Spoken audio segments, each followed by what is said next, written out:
What up, everybody? I'm your host, JP, and this is my co-host, Josh. Hey, everybody. And welcome back to another episode of the FilmBros podcast.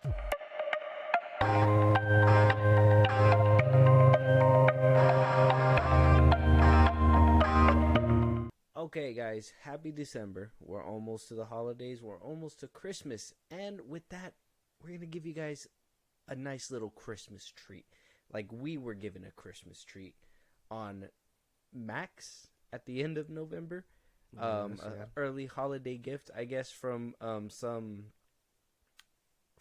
executives or some people over there at DC, whatever. Yeah, I know a lot of people work hard on these movies, and I don't want to be the one to to just shit on a movie or do anything like that, especially in this like holiday season. I'm just like, I'm in the Christmas spirit. I don't really want to do that, but I had to watch this movie twice.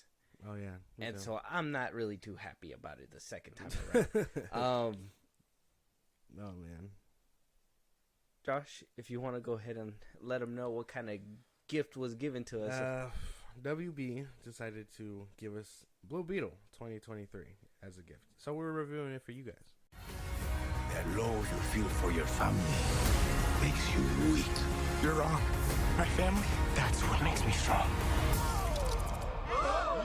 Oh, I forgot how bad it looks. Target the family. Sorry, my mom. Jaime? You are a superhero, cabron. Y'all take shots, y'all aim up. Whoa! You're the Blue Beetle. Of course, we're gonna review it for you guys. That's what we're here for. Now, we didn't feel like this movie was box office worthy after The Flash. I would say The Flash was kind of like the turn off, and I know a lot of people are fans of Blue Beetle. I know that I like the Blue Beetle and like Young Justice and other animated shows that I've seen them in, and I was actually really excited for this movie when it was announced for streaming. I didn't see myself paying money for this movie. Yeah. And now coming to the end, I mean, I don't even think their decision to have put it in the box office was like the right decision. Yeah, no. Apparently, they thought they had a gem. Yeah, Zaslav said, "Hey, this is really good. Maybe we can, put a little bit more money into it and pump something out." It's not too bad though. Like when it comes down to like the Rotten Tomatoes score, right? It has a 78% on Rotten Tomatoes. Audience score is at a 91%. People seem to like this movie. It's not that people don't like it. It's just the DC brand, I'm guessing. I don't think it was worth. I mean, they didn't do a lot of marketing for it either, so I'm sure they didn't really put a big dent in their marketing budget. Oh yeah, no marketing, and then the strike. It came out during the strike. The strike too. No actors. Nobody was on the red carpet. Nobody was talking about this movie. I know a lot of people would acquire a good chunk of the movies that were the Marvels too. They were saying that it was coming out of the strike. People, they couldn't promote it beforehand, whatever. Yeah. This one saying that they couldn't promote it when the movie was released, and then as soon as the strike was over, Zolo was all over chasing after the train. Basically. Yeah, interviews talking about it. We talked about a couple quotes that he gave us regarding his future within the DC universe as well. If you guys want to go check those out, we have them in older episodes. Go check them out. Before we get to the actual review, I want to talk about how it's not a steady decline, but it's been a struggle for DC this year in 2023. Blue Beetle takes the cake for the worst performing movie this year for DC. Shazam! Fury of the Gods worldwide total was at 133 million. The Flash box office was at 270 million, so they were able to at least break 200 mil actually. And then when Blue Beetle was released, it came out to 130 million worldwide. I don't think this movie. Well, I don't think any movies deserve to bomb. I think all the hard work should really be used and utilized well to give us a good product where people are going to want to come and watch it. You want to put out a mediocre product. Yeah. Now, obviously, this was a multi-pronged problem, like the strikes. Let's throw that in there. The DC brand being deteriorated over the years. The Flash, let's just say the CGI and the Flash didn't really rub people the right way. Shazam 2 really didn't rub a lot of people the right way either. Zachary Levi's comments, you know, there the Ezra Miller being a part of it and DC doing nothing to really stop his rampage when he was going through the motions. A lot of people have some kind of reason to not like DC. Yeah. And to also put in the ring that this is a new character that they're showing to the audience, kind of like Guardians of the Galaxy was way back when, but they had an established universe, so obviously it was going to do way better because it has some ties. This movie has no ties. This movie has nothing to do with anything else. This was just by itself, and I think that's why people felt like it was skippable. Yeah. What do you think? I mean, yeah, I'm pretty sure this is basically just a solo project. I mean, it doesn't really. They say it connects, but there's no connection other than name dropping Superman like once or twice or whatever.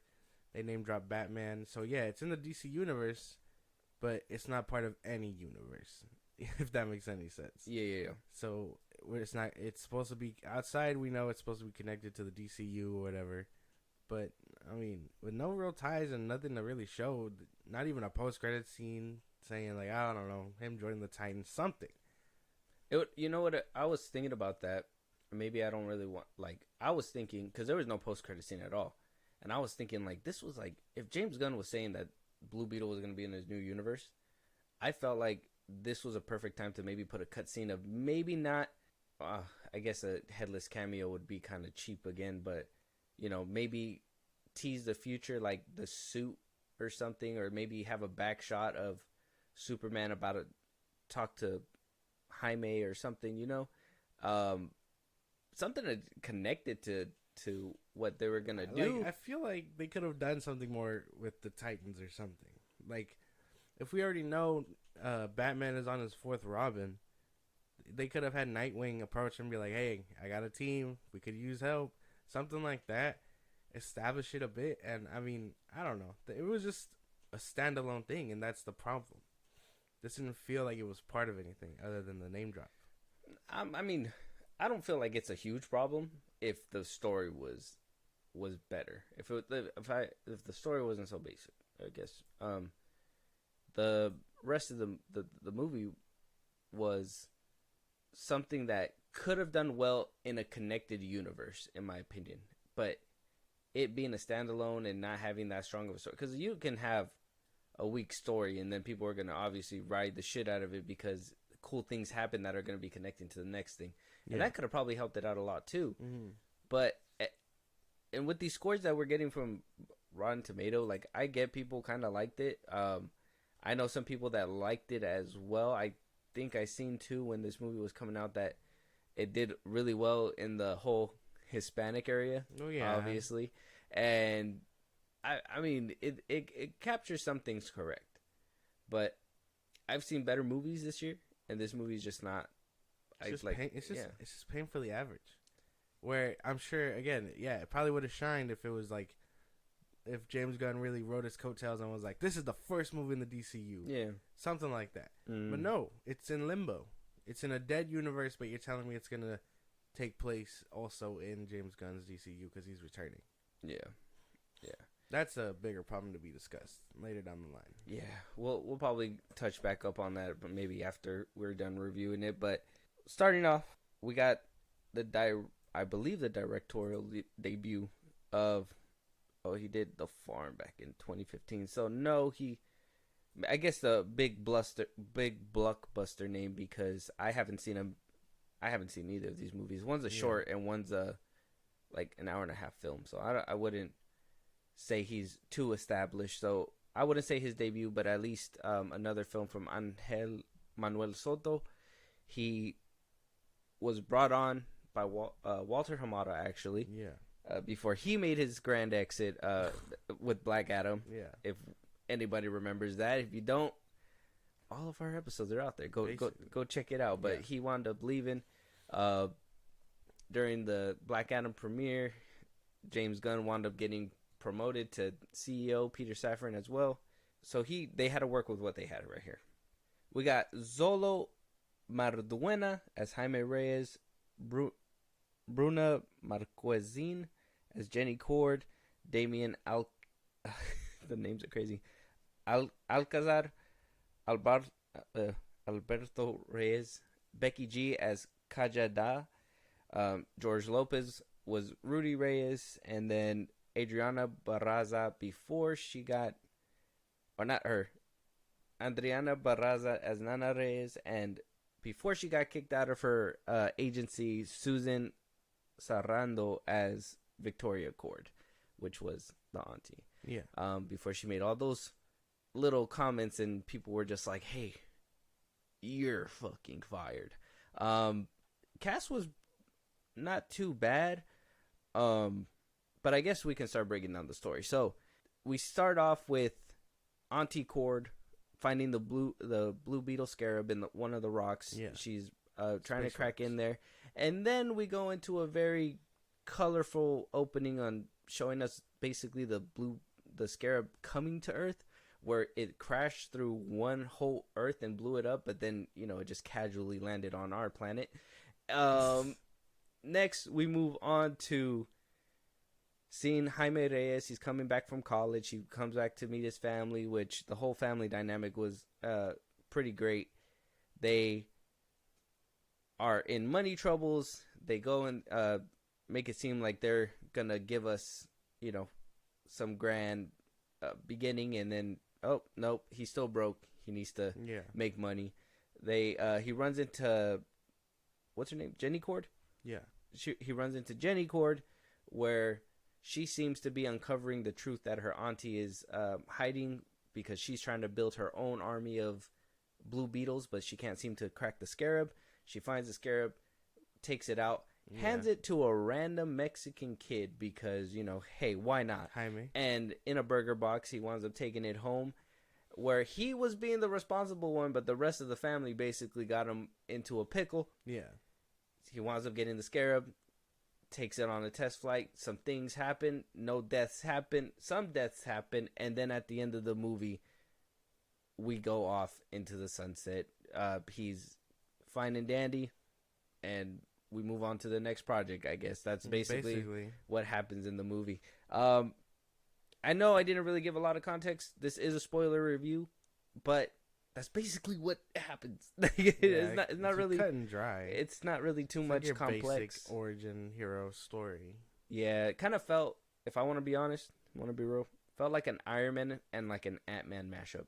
That is exactly how I felt, because it felt like I was watching Iron Man 2. Oh, I was saying the first Iron Man. No, man. No? What's her name? The aunt is Justin Hammer. Mm-hmm. What's his name? Whiplash. Jaime. Iron Man is supposed to be the Iron Man or Spider-Man, whichever how you feel. Mm-hmm. And everything. And instead of having a sidekick, he has a whole family of sidekicks. Yeah, which I thought was. I mean, I'll get to that later. Which I thought was kind of weird, but.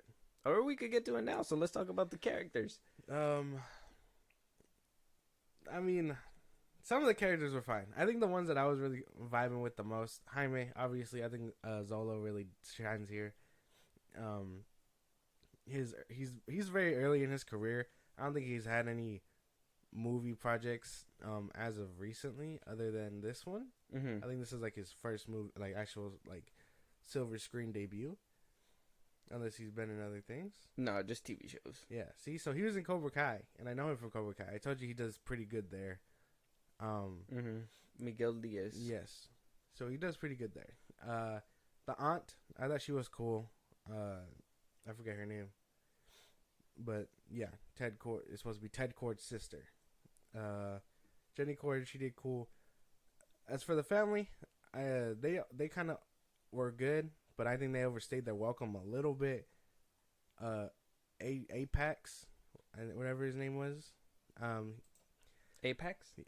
Yeah. Something like that. I can't remember what his name is. Apex? He was the bad guy. Oh, yeah. Carpax. Yeah, Carapax. Carapax. Yeah, he was a decent villain. His motivation was Give me the Carfax. he was a decent villain. Everything else here was kind of just average, but I think those ones were probably the only ones to really stand out for me, and the occasional George Lopez joke, I guess. I didn't like Zolo. I hated him. I don't like him as an actor. I was watching the movie and I was like, this guy fucking sucks.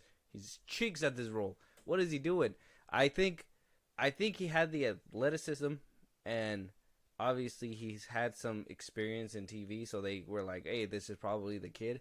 But we could have probably, in my opinion, we could have probably done a better Blue Beetle. I've seen more charisma on an animated Blue Beetle than what I was seeing out of this kid.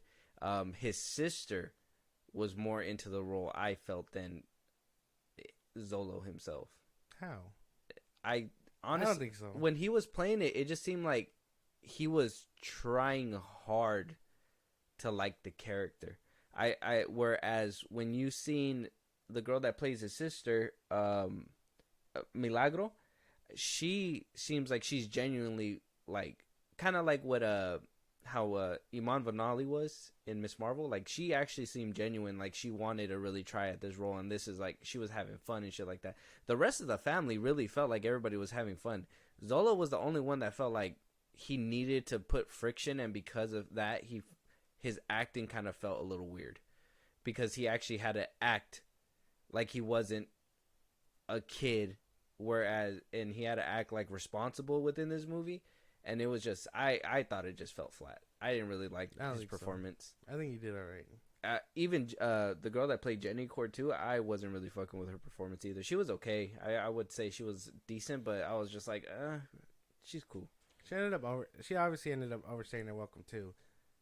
I don't know. I feel like it was just weird. I liked the reveal. I actually did like that reveal that apparently she was the daughter of Ted Cord, the actual dude who's supposed to have the Blue Beetle suit. I thought that, like, so I don't think that she overstayed her welcome in this movie. I think that reveal and having her play that out was pretty cool. But then it was kind of like, well, you know, now what's your deal after that? That's why overstaying. Yeah. If there's no purpose and she's just following along because contract says she has to be there. Yeah. She's overstayed. She could have just gave him the suit and the help and stuff. Mm-hmm. Family kind of overstayed their welcome too. I understand threat, existential. I understand all that. There was no reason to bring. And then especially, I'm gonna bring up this point right now, but I want you to kind of get all your kind of things out, and then I'll let you know what my biggest gripe about this movie was and these characters. Well, the family. I think the family really just overstayed their welcome. I think this should have just been a solo ride for Zolo. Sure, the comedy was there with them, but I didn't need Nana, the Nana with the machine gun. George Lopez overstayed his welcome. Yeah, I didn't like that they were talking, like figuring things out, and then cue George Lopez saying a fucking one-line punch, and it was like, well, yeah. And they did that throughout the whole movie. I think the only ones to like really like give you that character growth were the sister, and I guess the dad. What happens to him, and then his whole sequence with him when he's choosing the scarab or whatever. Like that was probably the only two characters where I felt like they were necessary throughout the whole time. Where I was just like, this family they're focusing too much, and I understand Mexicans and their family, but oh man, that I think they just overstayed. They shouldn't have stayed that long. Yeah, there was no reason to take them on the whole ride together. Maybe George Lopez's character, but then most of the time it just felt forced, like he needed to be there. Yeah, like, hey, you are our highest paid actor, but it's like, bruh, if George Lopez, if the comic relief is your highest paid actor, I mean, you should have probably shelled out a little bit more for the lead, in my opinion. There's a problem. I didn't really. Yeah, I will give him a second chance, because I can probably say to Zolo that this movie wasn't completely the best, and maybe if he had a better writer or like a better director who can direct his acting to what the performance needs to encapsulate, it would probably be a little bit different. I just couldn't get behind him and everything that he was doing. And then the biggest gripe, the big factor, the big thing is them making it a point that he doesn't kill. I understand. I get it. You don't want your superheroes to kill. But when a motherfucker is about to curb stomp the shit out of you, I think, I possibly believe you should kill that motherfucker. Or at least mutilate his shit. Beat the fuck out of him. Do something. He hardly had those fights. When Granny of the movie gets more bodies than the lead character, that's when you're just like, I can't follow this guy. What the fuck? How am I? Give me a story about Grandma. Grandma puts him in the fucking grave.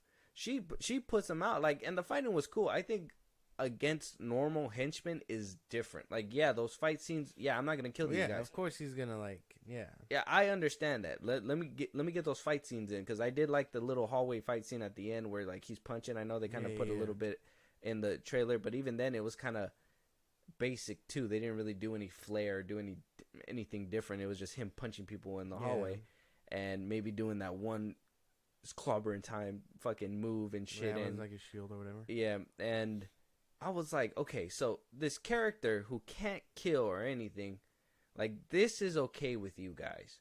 But, oh, haha, I'm going to cut a civilian bus in half for no reason. It was just because his suit was just fucking learning. Yeah. And it's like, it makes up for what, like, I don't understand. Like, civilian bus being destroyed, okay, from his own powers, his own superhero, and he runs away from it, and then we get nothing. We get nothing from him. He actually is about to get curb stomped, and on top of that, he wins at the end. And yeah, that was the moment where the dude was kind of leaving him alone. So I understand, don't kill him. But it would have played out different if when he was supposed to kill him at right there, and then the helmet was like, no, we don't kill. I'm like, that was the cheesiest, dumbest shit I've heard. It was dumb in a movie in a while. Because even in Young Justice, we've seen it. It's always the bot who would go for the kill. Yeah, Jaime is the one that pulls him away, right? So that dynamic is interesting. I would have liked that again, but they already did that in the middle of the movie. Well, no, it would have been fine, because if in the middle of the movie he did that, right, and then it stopped, but then at the end, if he's like let's do it or let's not do it, right? Let's say he says let's not do it, and he pulls back again, but then the Scarab does it anyways. Yeah, that would have hit for a harder moment, because it was like, bro, yeah, I didn't want to do this, but why'd you make me do this? Because last time he was about to curb stomp your shit, exactly, and you let him live. So exactly. It would have been, and it doesn't make a harder hitting sense moment, since we're moving down the end of the movie that he basically kills himself. Yeah. Basically. And like, really, you'd rather have a villain accept his demise versus have your hero get his hands dirty a little bit? It doesn't make sense. I mean, the ending I kind of understood. I think that was the only hard hitting moment, because okay, that was a full circle moment for Carpax. I felt more invested in that story than I actually did of Jaime Reyes. That's the funny part, because I was like, well, what happened to his limbs and everything? And then they told us, and I was like, okay, well, that seems like a more traumatic and more interesting story than this kid who a scarab just happens to fall on his lap. He's the chosen one, all of us, like, just the chosen one. And then we see Zolo's butt cheeks throughout the movie. Like, I will give them props. I will give them props for sticking to it and being like, okay, you get no clothes, because, obviously with, like, Marvel, the Hulk is supposed to rip out of his clothes, but yet somehow he always has jeans on, or somebody comes up and gives him clothes. I think it was just in the first Avengers movie that somebody, he was naked. I actually hated that. I hated it too. I'm not gonna lie and say that it was like good, but I give them that they were consistent with it. That they were just like, hey, okay, every single time his clothes will burn off. I thought that was dumb. I hated that so much, because I mean, in Young Justice and in the comics even, it's just an armor suit. It's not like a symbiote where like it comes out your skin or whatever. And even then, Venom keeps his clothes on after the fact. Yeah. So like, I thought that was dumb. I didn't like that it was burning his clothes off. I was like, that's not how that works. It's meant to be an actual like Iron Man encasing suit. So I don't know. I hated that. I was like, every time I watched him transform, I was like, this is dumb. The first time it transformed was cool. I liked that time, but then the rest of it, it just seemed, I don't know, it was an ugly transformation, especially when the helmet came on. I was just like, ooh. I was like, and then that was my thing too, right? I thought it was like a skin tight armor suit kind of thing, and maybe it's I like I give them props for getting the practicality of the suit. Yeah. But I thought they were gonna VFX it where it was gonna be more sleek, more slim, where it felt like he was. It was more like tighter armor, because you see in the show there's more like, you know, a little bit smaller. It's mostly the scarab around him, and then the rest of it is just black suit mostly. And so I thought it was gonna be something like that, and they were just gonna VFX all that, but they just kind of were like, nope, this is the suit. This is what you guys get. Yeah, the practical suit. Yeah. Which, I mean, it didn't look bad.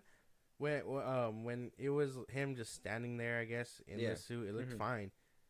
CGI in this movie fucking sucked. I guess if we're gonna go there already, CGI. I mean, CGI, I give it props because there were some scenes that actually looked decent. Like I think Homeboy's transformation, Carapax, his transformation in his suit was pretty clean. Like in the beginning, or yeah, the first time he suited up, I thought it was pretty fire when he was like transformed. And then obviously the fight scenes, it kind of looks a little bit. I'll never understand why DC is getting this little rubbery CGI action shit. You know what I mean? Like, you've seen Grown Ups too. You know that scene where the tire hits Shaq and you can tell it's a CGI Shaq? Like, all the scenes look exactly like as rubbery as that shit. Yeah. And I'll never understand why the downhill spiral with that. Because they have no money. They have no money. No money. And plus, on top of that, this movie was made for streaming. They threw a couple bucks in, but I'm like, where did it go? Or well, probably went to the whole aesthetic. Maybe it probably went to George Lopez too. Like, you want me in more of the movie saying my jokes? I will. I mean, there were some neat moments. I'd say there were some decently okay moments. CGI, it's not really. It wasn't the best. It wasn't the best, but it wasn't the worst either. I felt like I felt like the CGI looked better than what some of the Marvel projects came out to be. Even though it was low tier, I felt like it was better than that. Probably. I think maybe like half, but still, like, you can't ignore it when the fight scenes they just look weird. Like when he tackles him in the end, when he tackles him through the little like building or whatever, each time Carapax broke through a wall. Yeah. It was like a rubbery figure going through a wall. Yeah. It didn't feel like anything. They probably didn't give him a practical suit, huh? I don't think so, no. No, when she picks up his hand and to like rub her chest or whatever, when she's like gaslighting him basically. Oh, in the beginning, you can tell it's like all like CGI. Actually, I thought that scene. I think that's where the money went, was her holding his hand, because I thought that scene actually looked decent. Like, but and then when he takes his clothes off in the first suit up scene, that's when like it looked weird, because obviously they added like CGI his arm and everything. But that's when I was like, oh, okay, yeah. I mean, it was cool to see his body like that, but at the same time, I was like, damn, the CGI did go into those things. I like the world building about this movie. I really like the aesthetic. Palmera City. Yeah. I liked the whole futuristic looking. Yeah. I'm hoping that that's what we're kind of going to get with Metropolis and Superman and like Batman. Like, I know Gotham's supposed to be like this rundown city, but still I want that like futuristic feel where like the rich side of Gotham is, you know, like really colorful, really like futuristic, lots of buildings. I think that's pretty fire. Yeah. I mean, my ideal is probably like that, or Arkham Knight, Gotham, something like that. Where it's just colorful.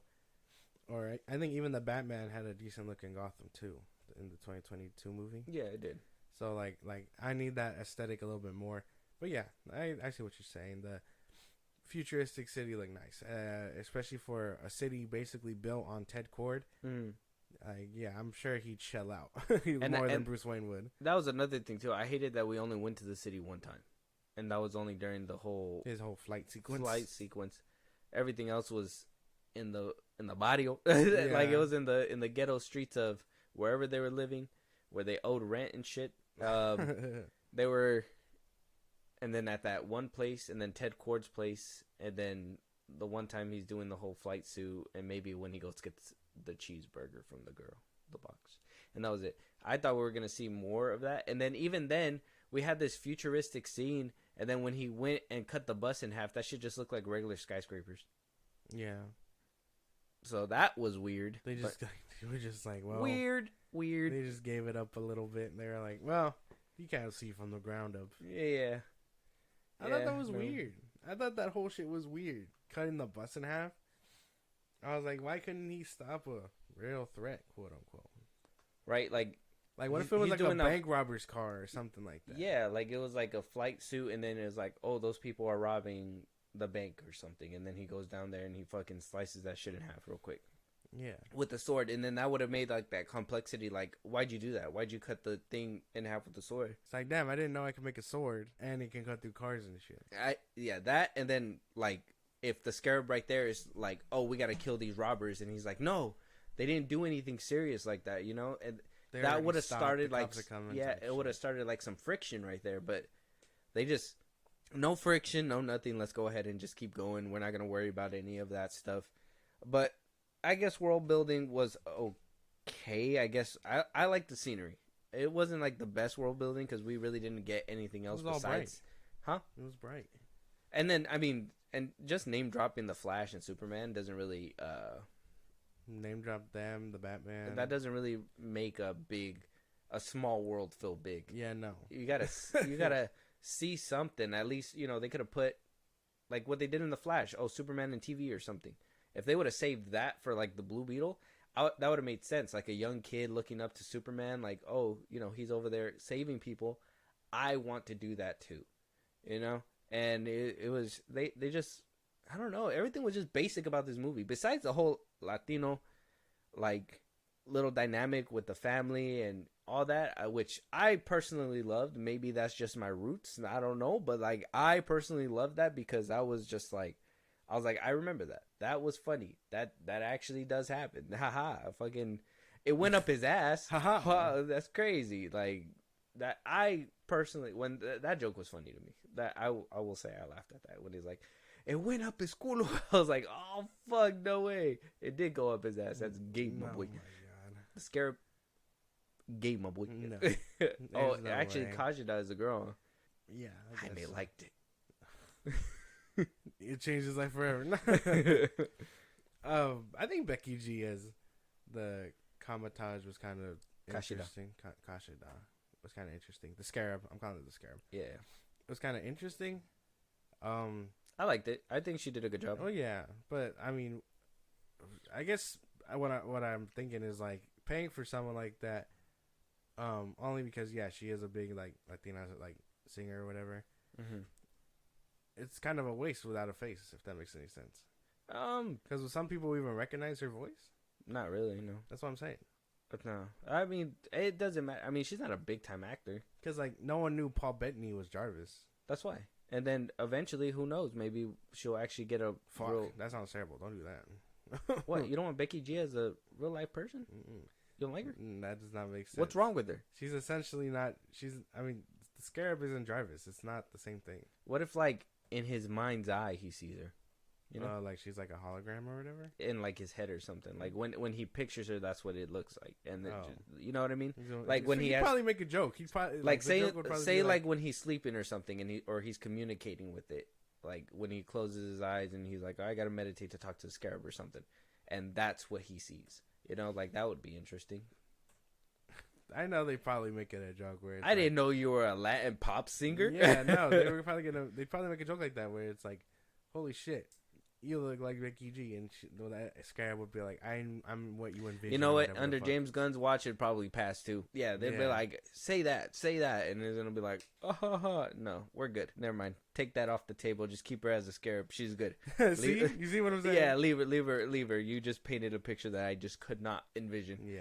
I know we kind of talked about it. CGI plays into it. I should have kind of skirted it that way, but the fight scenes were kind of cool but lackluster. There were some moments, but then CGI. That's what I felt. And then him having to get pulled out and saved by his family multiple times really undercuts. It undercuts the movie. Why don't they have superpowers? I hated that. I was like, this is the same thing I hated about the Marvels and Kamala's family. Basically Shazam too. It's actually Shazam as well. Yeah, but they had superpowers, and at least they were useful. Yeah. Well, I mean, Grandma was pretty fucking useful, I feel. I just hate that. I hated that so much, dude. They gave her a machine gun, and she mowed down people. Some of the shit was hilarious, where she's like, die you commies, and I was just like, oh, you fuck, she's a gay. That's what I'm saying. She needed a movie, but the fact that she was more badass to me than the actual hero in this movie says a lot. And maybe most of these people are gonna watch this movie one time, and that's why I think the score is where it's at when it comes to the Rotten Tomatoes. But it just didn't really do much. It played it safe. The fights were pretty basic, and then when it was doing cool shit, obviously it needed CGI, and then the CGI just couldn't keep up. So it was just, I don't know. It was just. I thought you actually enjoyed this movie, to be honest. Huh? I thought you were gonna be on the other side where you were gonna like really defend this movie. Well, it had decent stuff, but like that's just it. It's just decent stuff. It's nothing to like rave about. Like I'm not gonna be like, yeah, Man of Steel. Like it's not. You know what I mean? It's not the same. Yeah. Like especially after the Flash and all that. Like you would think like we'd come out and expect something great, but they didn't deliver anything great. They delivered something decent. Yeah, it was just like it was basic. Yeah, like again, it felt like I was kind of watching a Marvel movie at some time. Yeah. With all the comedy, with George Lopez being in there for sure. Because like, I'm telling you, every single scene had him in it. They couldn't let him go. Even when I thought that he was dead, even when I thought they killed him off, I was like, okay, maybe there's something here. But no, I didn't think they killed him off. We didn't even. His whole ship just went off screen, and I was just like, yeah, he's gonna come and make a joke at one point. He throws a brick at Carl Pax. Yeah. Damn, that was strong. It was just, I just thought it was weird. I think the only scene I really cared about where the family felt important was with the dad and him and his little mind psyche. I didn't really like that. What's her name was overly racist. The aunt. Oh yeah. I was like, damn, that's like I understand what they were going for. That's just insane. It's kind of funny.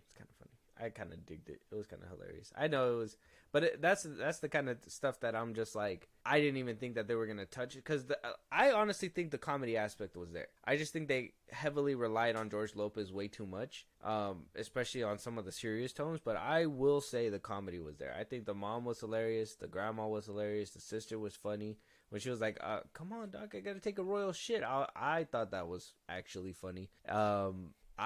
The comedy was there, but I'm like, I'm not here for a comedy movie. I'm here for a superhero movie, trials and tribulations type shit. Let me see something. It shouldn't be easy and fun for somebody who just got a fucking scarab who crawled up its ass and just fucking stayed in his back. There should be more repercussions. It shouldn't just be like, oh yeah, we're a familia and we're gonna work through it together. What the fuck? There should have been some kind of friction. Like the mom should have been skeptical about it. Like that would have been nice to see.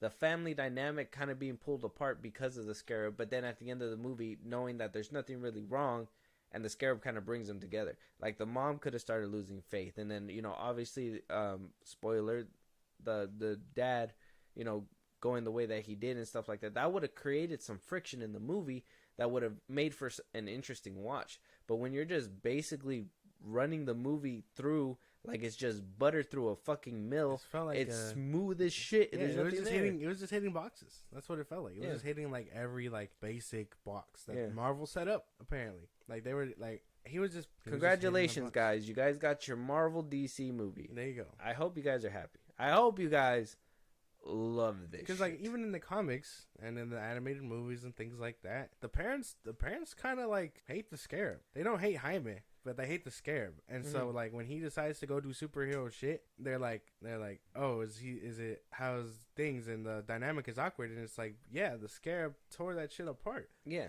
But there's nothing like that. And that probably would have been more interesting to fucking look into and set up for a sequel or something. But no. Yeah. Like, if they didn't want to use all their ideas in this movie, that could have been a setup for a sequel, and it would have been interesting. Like, I can't wait to see when that actually hits the fucking fan. Like, oh yeah, we got this happy movie, now let's see the movie where they're struggling. You know what I'm saying? But it doesn't even, first of all, it doesn't even feel like there's any certainty of a sequel just yet. I know James Gunn is coming out saying that it's gonna happen, Zolo's saying that, but until I see it, I don't believe it, especially with James Gunn. Like, it's just down the pipeline of his bullshit. Yeah, so. it just happened. And then, so I would say cinematography, basic and nothing crazy. Cheap. Yeah, I like the whole Palmera City, the idea of it, the world building aspect, but it just felt like wasn't as lively. It didn't look beautiful. It just looked like it was there. You know, it didn't look like crazy. If they would have went through the city at nighttime with the lights on and everything and showing it vibrant, like that probably would have made for an interesting scene. But we only, like I said, got a couple shots of it. One time was at night, and then the rest of it was daytime. It was just like, whoa, Palmera. Yeah, I don't know. Cinematography was okay. It was average. There's nothing crazy here. No crazy action sequence. No Dragon Ball fighting. No killing where I feel killing probably would have been reasonable, even if it was against Jaime as well. Yeah. So yeah, it sounds like this is a quote unquote real DC fan movie. So why didn't they show up and show out? Seems like it's all going downhill. Are they racist? Oh. If it's not a white man on screen, will they not watch it? I don't think that's it. I just think that this movie, it appealed to a certain audience. It appealed to a certain audience, and that was it. Like, if you go, there's two audiences that it was going to go for. The Latino community and DC comic fans. Yeah. The DC fans should have showed up. It's a lesser character that nobody really cares about. It's supposed to be on its own, so the DC fans know that if there's no connection, then there's no point in watching it. Mm-hmm. And that's kind of where we're at with things, right? Yeah. In this day and age. Like, if it's not really connected, do I really have to sit down and see it? Like, we're seeing that happen too with like The Creator. I know it's like a new movie, but we're in that time and day where people are afraid to try something new because they don't know what they're gonna get. And if you don't at least give them an incentive, like, oh hey, if you come and you like this movie, there's a teaser for something else. You know, I know Marvel was talking about re-releasing Endgame or something, and I was like, okay, if they re-release it, who's gonna actually go? Because they already re-released it one time, and with that whole Hulk scene, and they really kind of fucked it up for another time around. So how would they promote that? Put an exclusive look at who's the next Fantastic Four, Deadpool 3 trailer, a teaser, whatever. That's how you would get people back. This movie having no kind of incentive to even come and watch. The Flash, at least, the incentive was DCEU connected. You had Batman in there, some multiversal stuff. So I think a lot of people showed up for that. And on top of that, there was like a lot of good hype about it. But this one just did not have the hype. It didn't have any reason for it to even be here. Oh, yeah. That's what I'm saying. DC fans, quote unquote real DC fans, have been asking for this. And it sounds like this movie was right up their alley. So why was it rejected? I just told you. It's because there's no incentive. There's no incentive. It's the Marvel. It's like I said. It's literally Guardians of the Galaxy if Marvel Cinematic Universe wasn't around. It would have just literally just been let's go watch it just to watch it and then go home. And that was it. There's no incentive. Nowadays we need something to come and watch it. If you don't think that there's going to be a second season or at least a sequel, you're not going to go watch it. And so that's why you see a lot of established franchises get these bills, whereas these standalone movies don't get that kind of action. But was this movie worth the up price for them to put it in the theaters? Like, could this movie have been streaming? Yeah, I agree. Even if like the budget was somehow a little better, which to me it looked better than average, I guess. But even then, some CGI felt lackluster and things like that. I really feel like it probably could have been streaming, and Zaslav just took it out. He gambled on the wrong movie. What if Batgirl was the banger? I think Batgirl was a banger. Well, maybe if it was up on Brendan Fraser's come up, I'm sure people would have loved him in it, but I don't think so. I think that one would have had more incentive because of the whole Keaton aspect, and if they would have made the Flash go into Batgirl and Batgirl basically stop the puck there, that would have probably had a bigger draw than Blue Beetle. Maybe. If I want to be honest, I personally think Zaslav canned it and not Blue Beetle because he had a choice. I think he personally had a choice, and I think he saw a black female lead and was like, "That's not going to be the movie." That's my own personal opinion. I think that he's an older head. I think when it came down to like numbers and what really came down, I honestly believe that having Brendan Fraser, Firefly, especially with some of the set sequences that we've seen, and then on top of that, the two directors who made that movie had more of a better filmmaking background than Angel Manuel Soto. Them two had directed for Marvel already, and they made a couple other movies before. That I personally believe Batgirl would have probably been the better product, but I think he didn't pick it because it was a black female lead. Maybe. And then they used the excuse that they didn't want to drag on that whole storyline, but it's kind of like, well, you guys are already here, just release it and give it up and then move on. I think that they were like, out of the two, we'll probably get a better return, but I personally think they would have probably got a little bit more out of the other one, only because of Keaton. Most likely. And Brendan Fraser. Yeah, I'm pretty sure. I mean, it's just interesting that they just this whole year they've taken L after L after L. Shazam was the first, The Flash, this one, Aquaman 2 TBD or TBA, and it's like it doesn't make sense because the Marvel flopped hard too. This could have been like I said, this could have been their year, but they fumbled hard completely, every single one. And now we're off to Aquaman 2. Honestly, gonna be fun. I'm telling you, that one might make like 300. Oh, now you're changing it. I say 300. It's gonna make over 500. Looking at the levels on how the money is being made, I think it being an established character, it'd give it a little bit extra oomph, but also not having any of the multiversal shenanigans that the Flash kind of had hyped up for. The fact that this movie has been delayed multiple times and been pushed back when people thought it was supposed to come out a long time ago. Not much marketing. I'm thinking like 250, 300, for 100%. Over 500. Because they made $1 billion the first go around. Exactly. And we got to think about the first go around too. Yeah. It's not gonna reach $1 billion. 250 to 3. No. I say flash 500. numbers. Flash numbers. Around 500. Yeah? Yeah. All right. We're gonna have to remember this. We're gonna have to remember this, and we're gonna have to come back. But Blue Beetle, give us your ranking. Your rating. It's 1 to 10, 10 being the best, 1 being the worst, 5 being in the middle. What you think? I enjoyed most of Blue Beetle. I really feel like it was just painfully average. Felt like I was watching a Marvel movie, a very average Marvel movie, if that makes any sense. Like if I was watching Captain Marvel or some shit like that. Doesn't do anything crazy, but I do like things in it. Jaime, like I said, does really good here, I think. It's just painfully average. I gotta give it like a 5. There's no way. 5 out of 10. 5 out of 10? Fuck yeah, man, you're generous. Maybe it's the holiday spirit. That's fine. 5 is average. That's it. Smack in the middle. That's average. I don't know what do you mean. Yeah, you're being too nice. I give it a 4, like The Flash. I think, though it had some memorable moments, I think it was funny.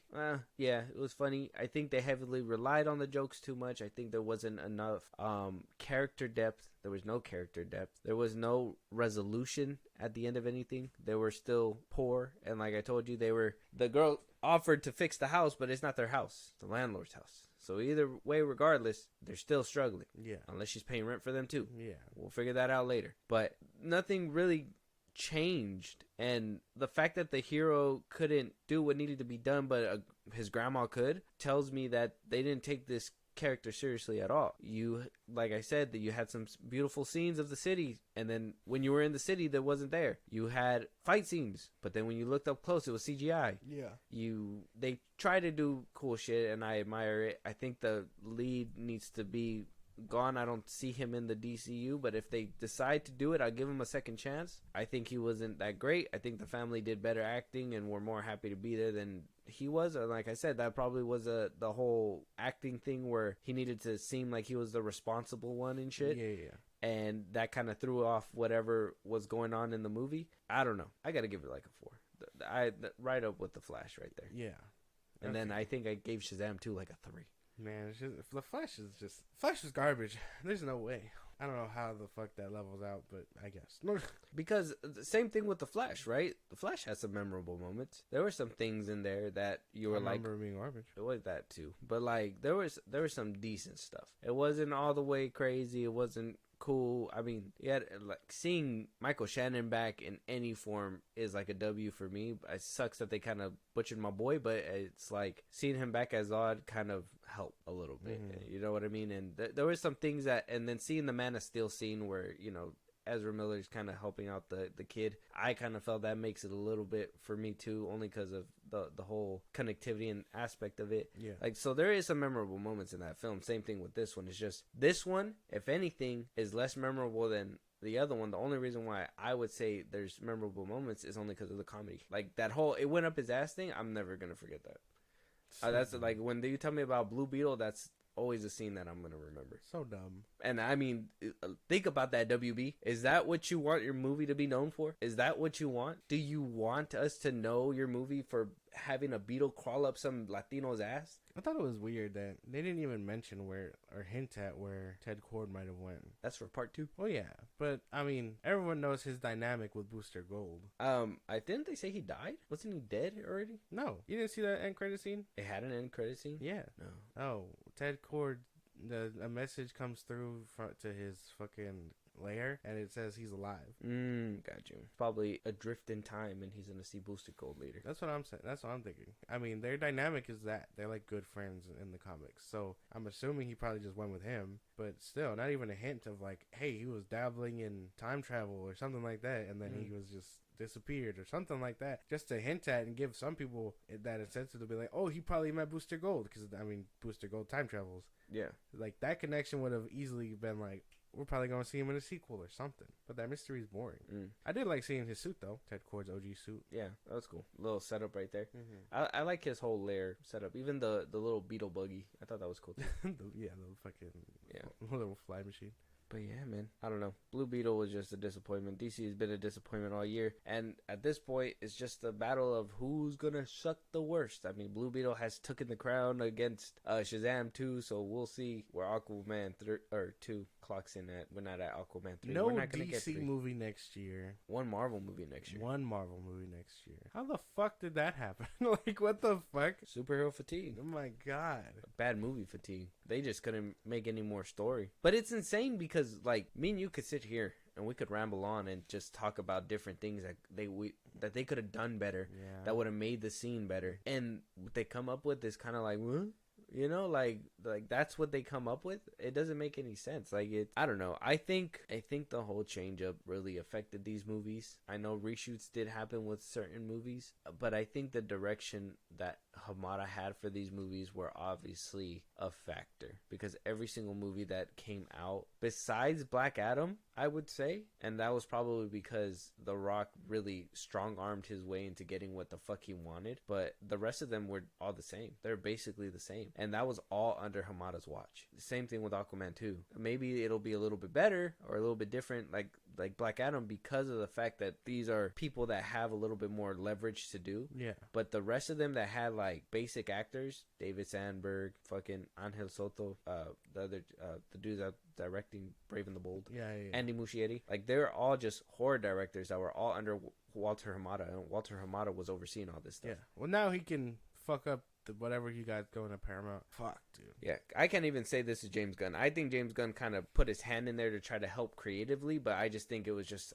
it's a shit show. There was nothing really you could fix, and you had to kind of let these directors keep their creativity in there. Yeah. But if that shit was lacking, somebody should have stepped in. Yeah, basically. Yeah. But let us know out there what you guys think. Tell us what you think about Blue Beetle. Have you seen the movie? Are you watching the movie? It's on Max. It's there. It's an option if you have it. Did you watch it in the box office? Did you attribute to it? Did you like the lead actor? Did you hate him? Let us know your guys' ranking. Talk to us. Give us another movie to review, a topic to talk about on another day. If you guys want to catch a live one day or support us in a big way, Josh, go ahead. Twitter, TikTok, Instagram at FilmBros Podcast. We post our episodes or hit us up there for any news or movies you want us to cover. Buzzsprout, link is in those bios of the socials I just gave you. Supporters get special thanks and things like that on episodes, so we recognize you for helping us out. Be a part of the conversation on Twitch at FilmBros Podcast Every Saturday we go live and throughout the week, so be there, be a part of the conversation. Listen to us anywhere you get your podcast, at FilmBros Podcast, Spotify, YouTube Music, Apple Podcasts, things like that. And then subscribe to our YouTube at FilmBros Podcast. Yeah, and make sure you go watch that scarab crawl up his ass. We'll talk to you guys on the next one. Talk to you later.